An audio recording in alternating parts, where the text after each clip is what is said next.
right, welcome back. We're another week with the Homestead Shop Talk. And how's it going, guys? How's it been your week? Good, but Good. busy.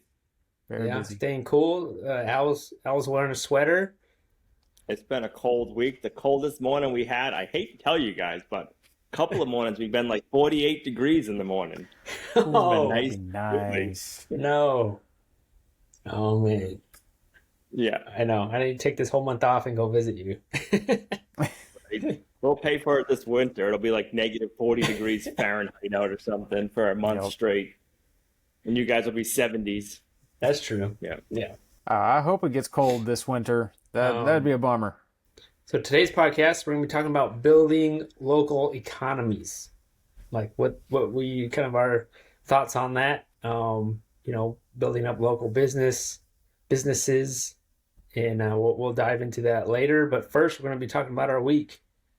So Ben, you're still putting away all the food?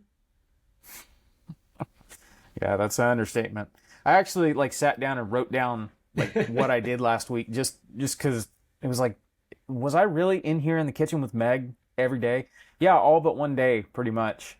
Yeah, we went through and we processed all of our onions. Had a dismal onion harvest this year.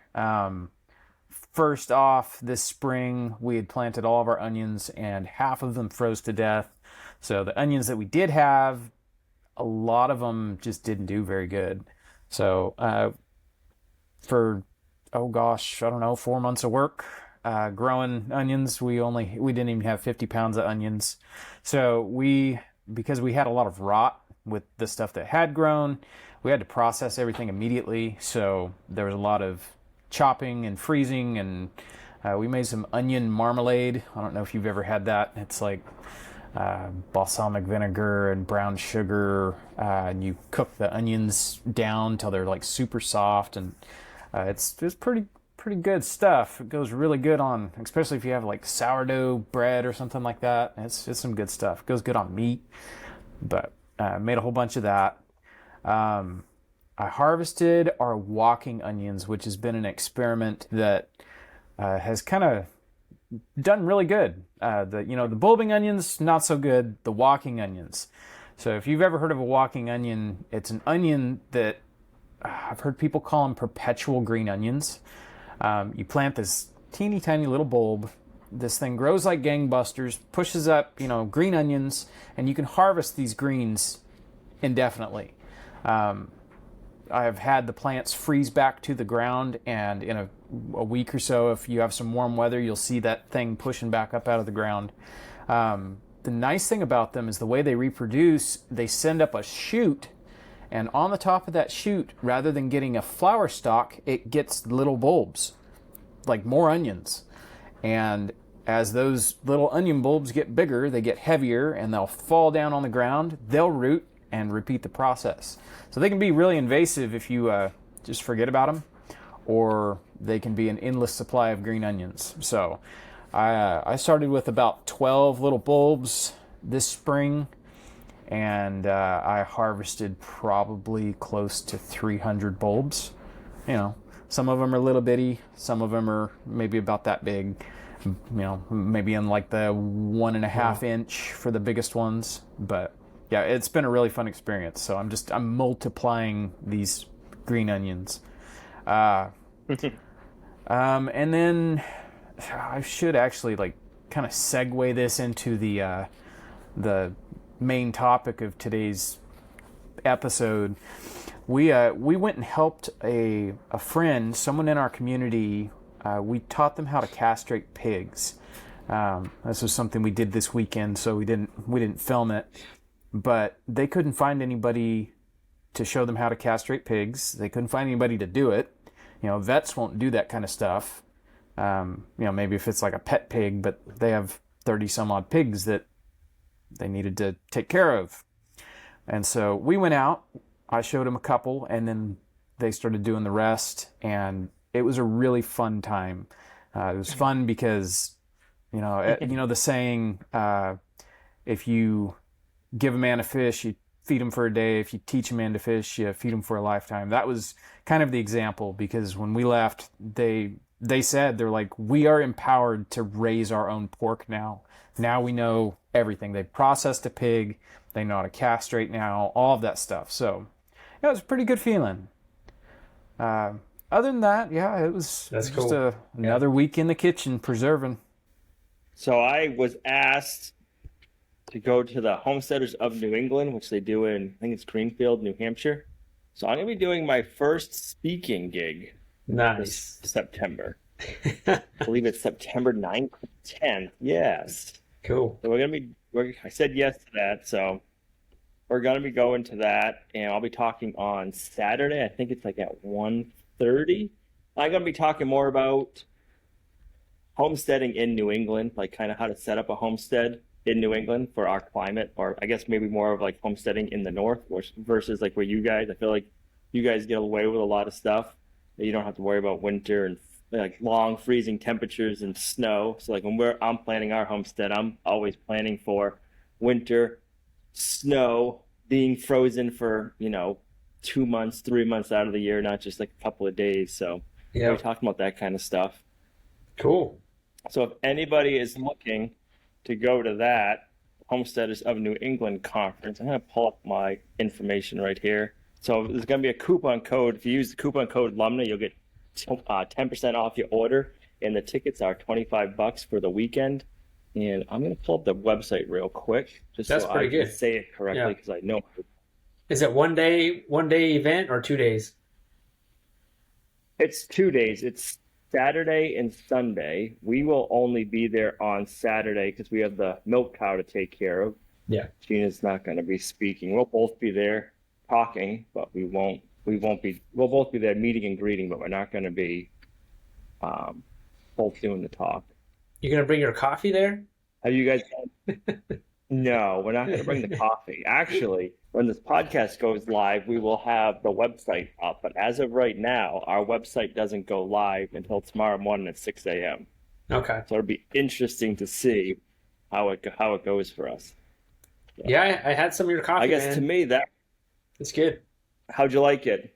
I liked it. It was good. I'm still drinking it. Yeah, thank you for You sending still that. drinking I it? liked it. Yeah, I haven't done I haven't the cold tried- brew. All three of them.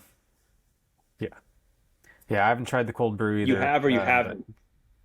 haven't. Tried that yet? So far, I mean, it's light coffee. I like my coffee dark, but it's good coffee. Like, it's definitely not Folgers. So that's kind of, I guess I could segue into today's topic kind of with the coffee thing. And I guess one of the things that's kind of made me be thinking about this is one of the reasons we're working with a local roaster to us. And so it's kind of, we're hoping that it takes off, not just so we can sell coffee, but this is a small business in our area. So it's like, hey, if we can support a small business, we can help somebody else local out. This would be awesome. And I was just thinking about that because we're getting a lot of comments like, oh, you just want to make more money. And it's like, no, we want to be able to help other businesses grow if we can. It's like, it's not about the money. It's about, I don't know. I just kind of think sometimes I want to write to the person, do you not work? Like, how do you make a living? Yeah. You know what I mean? It's just kind of like everybody's got to make an income somehow. So I don't know. If we can help support a local business and grow their business, and this is a family business. They've started it in their house. She does it full time now, and her husband would love to do it. They'd love to open a cafe. They make great coffee, so we've been drinking it for a while now. So it's kind of like, I don't know. It's one of those things that's kind of definitely got me more and more thinking about the whole local economy and how to keep money local. But I'll save that more for the topic later on. We've been working on, that's what I wanted to say. So the website for the conference is newenglandhomesteaders.com.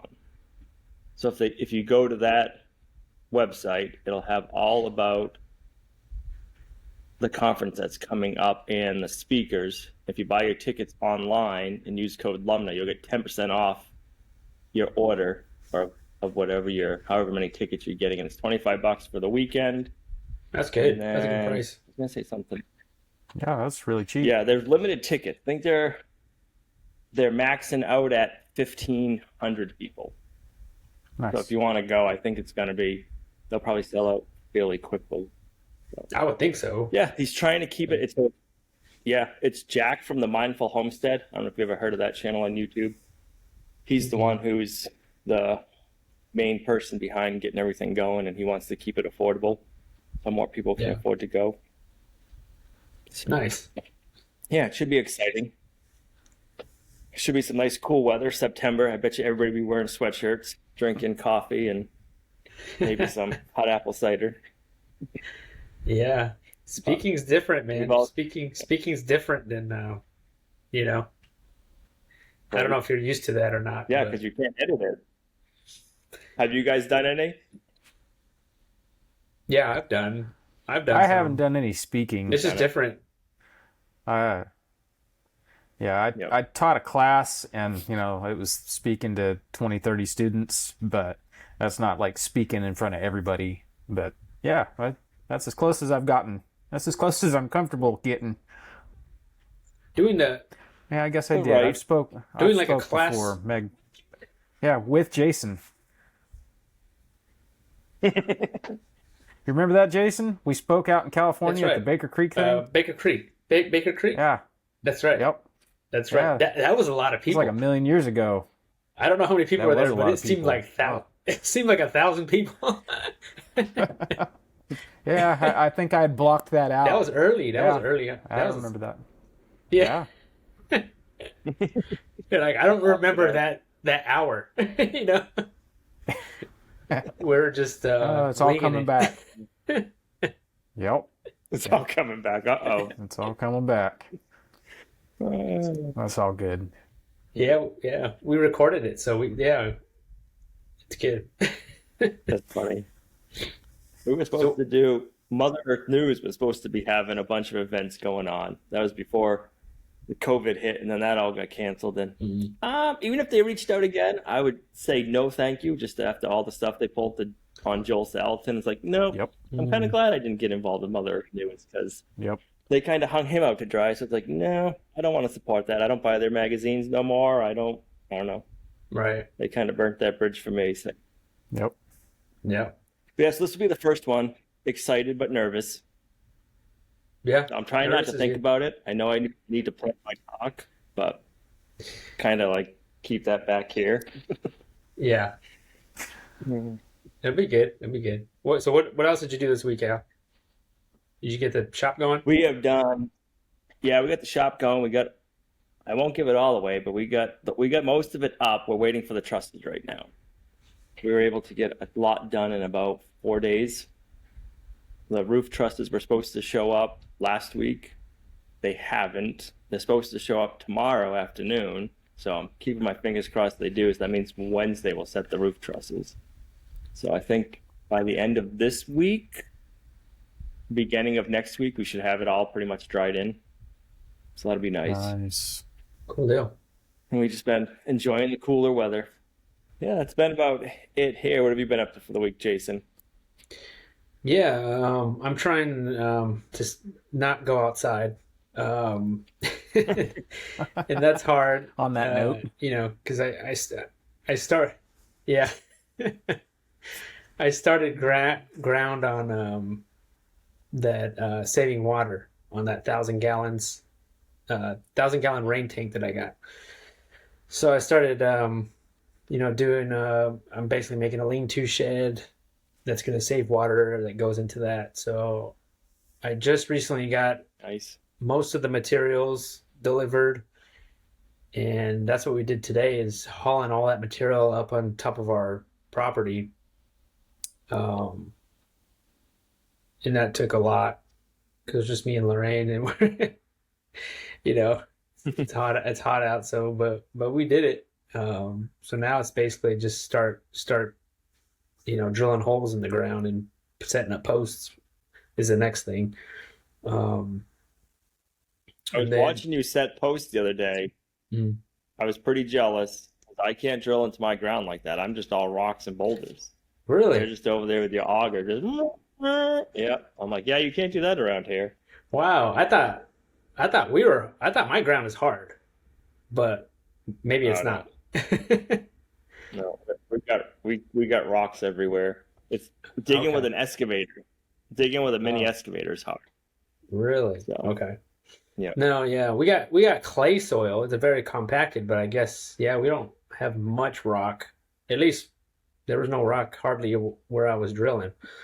Um, so okay, that makes me feel good, Al. So thanks. You're Um, welcome. Hmm. I mean, I took so my mini truck had broke down.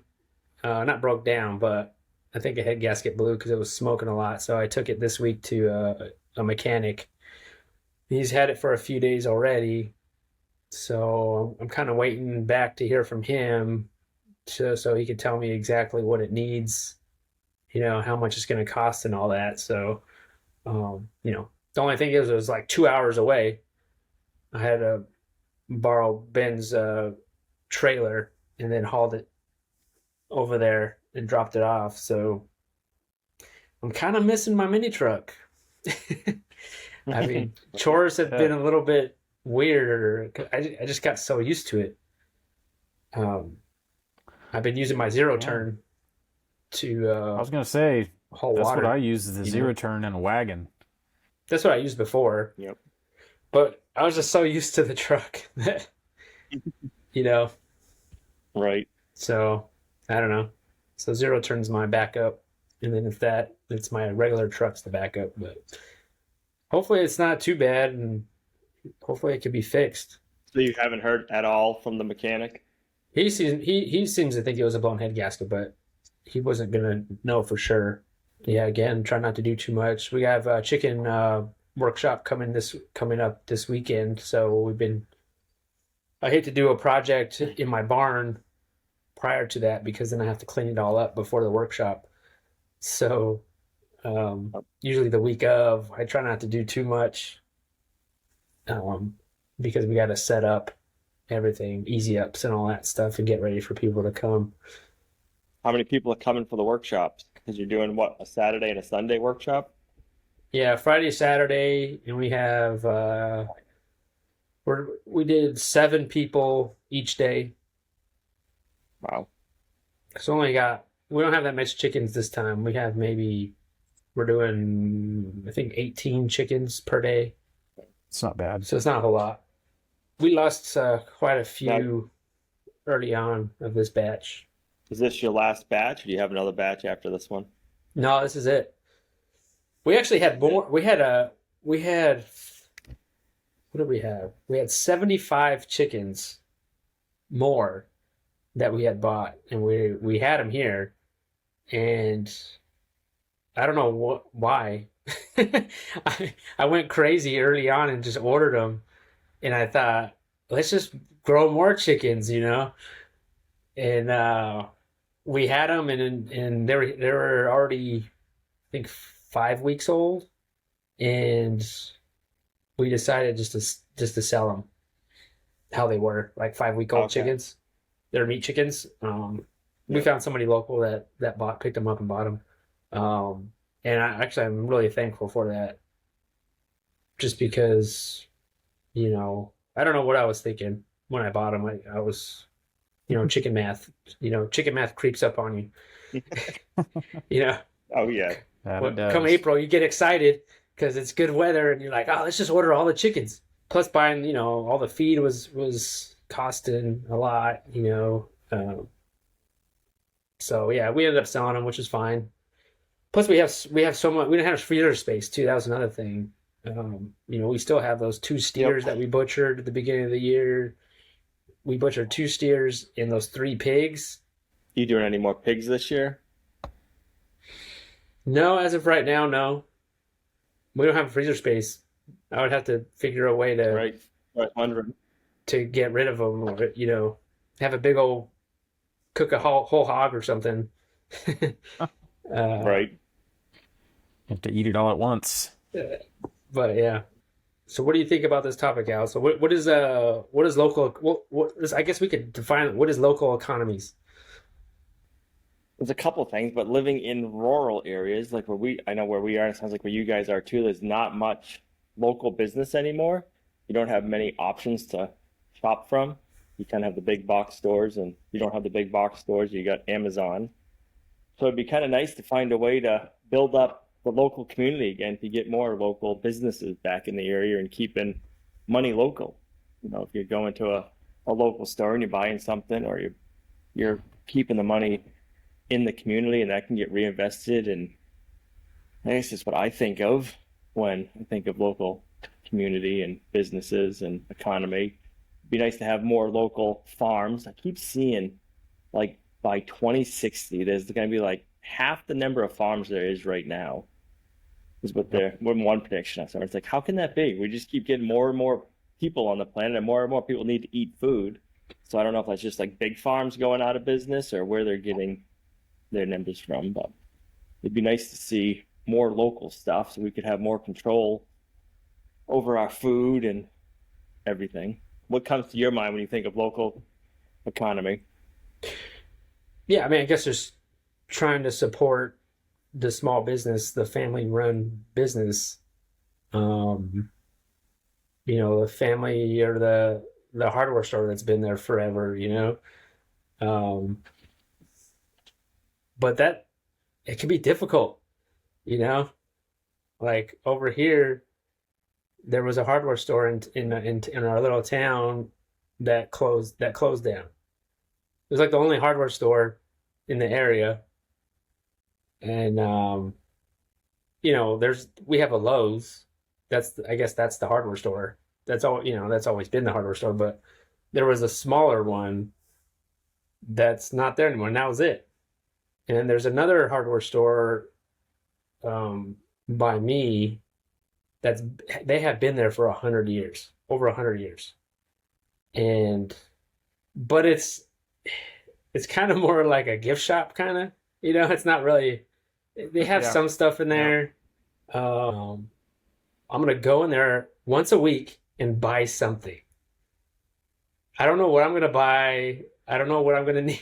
I don't know if I'm going to need anything. I don't know. But I just want to go in there and just buy something once a week and just show my face and just, say hi to people, the people that are there. And as far as I know, it's been family owned ever since, like since day one. The same family. And all last month, I went in there once a week and I would buy something, even if it was just something like something little. Like I would just go in there and just buy it. But then after that month, I went in there one time and I was like, man, I don't see anything new. Like it's like, I'm not sure. I kind of bought everything already that I need. So in a sense, that's kind of hard, like I wish they had a little bit more stuff, but I'll go to my local feed store and I'll get my hay from them. A lot of people give me a hard time, like, why didn't you just go to the farmer? I'm like, well, I can kind of support two businesses in one, because this guy goes to the local farm. I joke around all the time. And he brings it back. I'm like, it's costing me a little bit more money. I get that in the long run, but I'm not the one having to run to the farm. And then I can support two local places. No, it's fine. I don't it's kind of, I don't know. I think sometimes it costs you a little bit, but go ahead. You're also investing in your community at the same time. So I kind of try to look at it that way. I mean, there's some hardware stores like over closer to Asheville. There was one in particular in Hot Springs, North Carolina. It's a small little town up almost like Tennessee border, East Tennessee, and they have a great hardware store. Like I've met people up there that moved to that area just because of that hardware store. Like if that hardware store wasn't there, they wouldn't be living there. Because it's so rural that the closest Lowe's is maybe over an hour away. But they have the hardware store and they have everything and they're so knowledgeable. I mean, it's the type of place where you walk in and they don't take credit card or any kind of card. They write your order on a piece of paper and then stick it on the wall and be like, oh, come at the end of the month, just come back and pay for your bill. Like that's crazy. Like in today's world, stuff like that, I think would be something like that would be neat to do. But I also think it would be super hard. I think starting would be the hard part, for sure. Getting it up off the ground. What's local economy mean to you there, Ben? So for me, it's kind of, I guess, two-sided. There's the side of it that I like the idea of keeping your money local. Um, Gosh, probably 10 years ago now, me and Meg, my better three quarters, used to do craft shows. I made knives and sold knives, and Meg had her own soap company. Still has her own soap company. She makes soap and skincare stuff, and so she was doing the craft shows, and it's like, you know what? I bet you I could do this. And so I started doing the craft shows, and it really opened my eyes to what it means to support a local economy. When you go to these, like craft shows, that's the example I'm going to use. When you go and you buy something from some vendor at a craft show, you're not giving your money to a big corporation that doesn't live in your community. They don't care about your community. You are giving your money to your neighbor down the street, your neighbor over here. In some weird way, if you actually think about it, you're keeping your money in the community.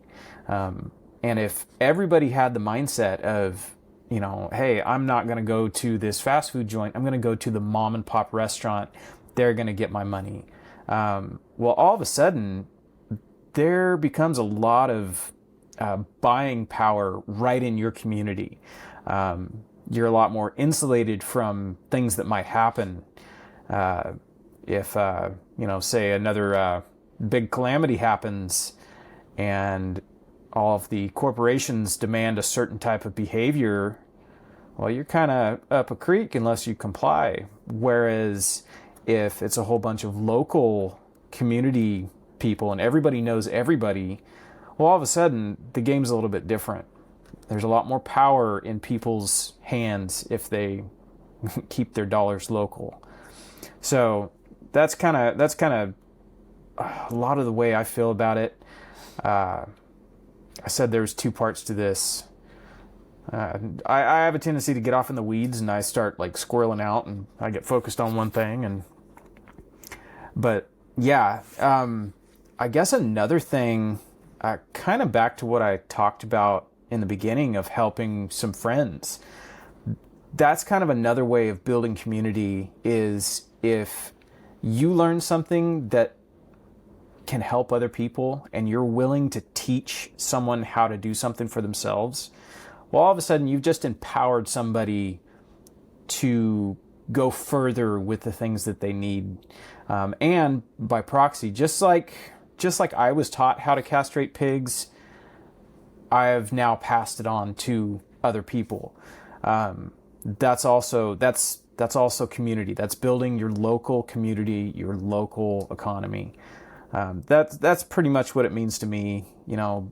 Being available to help, your neighbor down the street, being able to do all of this by building relationships and building community. It's just something that's pretty important to me, to Meg. It's just, if you have a strong group, a strong community, then when tough times come, you'll stand in the weather a lot better. Yeah, I agree there. Speaking about, you were talking about going to your local mom and pop's restaurants. I would love, around here I haven't found any, but I'd love to be able to go to a restaurant where you can buy a meal that's all locally sourced, including the protein, the meat. Because you can go to restaurants and you can get your veggies, but you can never get like good local quality grass-fed organic meat. So I guess, I don't know, if I've ever thought about opening anything, it'd be like a higher end, I guess it'd have to be a higher end restaurant that you can get like all farm raised food. And to me, the protein's one. I was watching, so two things that just popped into my head. We were watching Joshua Wiseman. I don't know if you guys have heard of him. He does cooking and stuff. And his backstory of how he got into cooking and why he got into cooking is pretty wild. I listened to it on like Food Revolution or something like that. But he was just in Scotland. He just did a video. It came out this weekend. It's called Cooking in the Loneliest Restaurant in the World. Well, it's like Scotland or some island, and everything in that restaurant was grown on the farm in the backyard like, wow, that'd be awesome. That's cool. So his thing, he was able to cook with all the ingredients. Went out and they went diving for sea urchins, and they went on the farm and got everything else they needed. But it's like, that's how it should be. And then I was listening to something else. I forget what it was the other night. And I never really thought about this, but it feels like the hard thing to get local is meat. So they were talking about with everything with the meat packing facilities that shut down during everything that went on the last couple of years, that we should try to get together with the grocery stores somehow and get the grocery stores to like get like some kind of co-op going so that they can be the ones that are dealing with the local meat. Like, I never thought about that, but that would make sense. Like, the grocery stores used to back in the day have the meat shops, and they would actually have hanging halves of beef in the back or pork, and they were actually cut it up. So it's like, that's something that you could do fairly easily, I would think, kind of get that back going. We do actually have one restaurant here kind of crazy that to think is trying to do that. I won't say the name on here, but me and Jason have a mutual friend that grows all the produce for this restaurant, and you know, it's not exactly local, but it's within 100 miles, so it's fairly close. But that's what this restaurant tries to do, is get all of their meat locally and their produce locally. And I don't know if this particular restaurant in town is strictly sticking to that, but I know that's what the owners, that's what they preach. They're real big about that. But yeah, that's pretty cool stuff. It's got to be hard for them to find a place to get all the meats from, just to do with I don't know if they can, where they would go to buy the meat. They must have to find people that have it processed at a USDA inspected facility and stuff. But we are lucky. We do have a USDA inspected plant in the area that I could bring my meat to and get it processed if I had the right label, and then I could sell it. But they're booked out a year in advance. So like, if you want to get your cow butchered, you better know, so it's kind of like, you got to plan. So if the farmers around here that do it, they got to plan a year ahead of time for their pork, for all their, like, that's kind of hard too. I couldn't even imagine what the red tape would be to, especially from the ground up, if you were just starting to build it all from scratch. I couldn't even imagine all the inspections and then just all the requirements that we have some friends that are getting ready to do that, and hearing their headaches, it's a bunch of red tape. You have to dot your I's and cross your T's, and you got to jump through all the hoops. Hearing from our friends that are going through all that, it sounds like it has just been one thing after another. So, can't imagine. Nope. That's why we just raise our own foods. It's like, man, I'd love to be able to do more of that, but it's such a headache and a hassle that it takes the fun out of it. There's a lot of farms now that sell online. I don't know what they had to go through, but I mean, that's got to be, well, I think Polyface Farms does it now. I think you can buy their meat online and they'll ship it to you. I mean, I can just imagine the dry ice and the packaging process and all that must be quite a bit. Shipping is crazy, the expense of that right now. Speaking of shipping, did you know UPS was supposed to go on strike as of August 1st? They were going to be striking. Well, you know what? Don't quote me, but I'm pretty sure I'll have to Google search it, but I'm pretty sure they didn't go on strike. They reached, the union and UPS, whatever, reached an agreement, and the average or the lowest paying full-time position is $49 an hour right now. Whoa. I think that's going to make shipping more. No wonder our delivery guys are always in such a good mood. How was it to get your feed trucked to you there, Ben? So the shipping, was it coffee? Yeah, we're doing Kentucky Organics feed and whatever it is, coffee. Kentucky Organics feed is fairly decent. It still comes in 50-pound bags because that's how we have to buy it. The animals love it. All the animals are doing good on it. It's just the shipping. The last time we got feed, we try to order it once a quarter, maybe longer if we can push it. And so this last time we got our pig feed, our chicken feed, and our broiler feed because we're getting meat birds probably this week. and the shipping on that was like almost $1,000. It was 700. Like that's so expensive.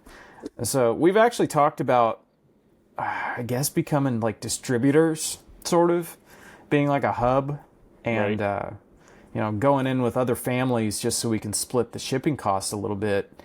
But my problem is I don't have a place to put it, so it's either we find a place to ship to and offload there, or we bring it here and I have to build some sort of barn or something. So that's been one of the hardest things, is paying for shipping on stuff like that. How far are they from you guys, the coffee place? It's like 8 hours or something like that. I'd have to look. They're up in Kentucky, so it's a hop, skip, and a jump. Azure Standard doesn't do anything like that for feed? Not really for feed. I've seen one person just buy whatever organic grains are on sale from Azure, and that's what they'll feed their animals. So that's a way to do it. But as far as feed, I think they might sell feed, but it was more economical to just order it directly. Well, I can't buy a grass-fed burger at my local restaurant, but I can get good organic feed in my area at least. So I guess if you're listening to this on the YouTube podcast, leave us your comments of what local economy means to you guys, and what are your different ways or different thoughts of how to start growing local community in your area, or just in the areas in general. Or if, say, you're from Asheville and you have a restaurant that's doing great with grass-fed meats and everything, like how'd you get that up off the ground? So more people in the area can do that. I think that'd be pretty good to know. Like, I don't want this just to be a conversation between the three of us. Like, if we can extend it to the viewers and we can get more feedback and more ideas, and that's how we all grow. We don't each have all the answers, but together we can.